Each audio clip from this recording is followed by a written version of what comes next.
We'll guide you through how to turn off iCloud syncing on an iPhone. If you find this useful, then consider subscribing and liking the video. While iCloud syncing can be good, as it goes and backs up your data, it can get annoying because it then can be on your other devices which you don't want. Go and open up the settings on your device like so. Go to the top and tap your name to get your Apple account settings. Go down, find the option for iCloud and you can tap there. Then you want to go and find the option Save to iCloud and click there. Now you're going to go and see the different apps and features. And what you could do is go and choose what you want to go and turn off. We can go and start working our way through here. So for example, you could stop syncing this iPhone.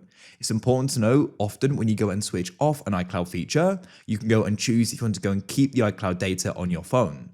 For example, if I had a contact switched on and I then went and turned it off, I can choose if I want to go and keep the iCloud contacts on my phone or if I want to go and delete them. In this case, I'll delete them. For example, with reminders, they'll just go and be removed. So it will go and vary. Safari can be kept or deleted. So work your way through the list and go and turn it off.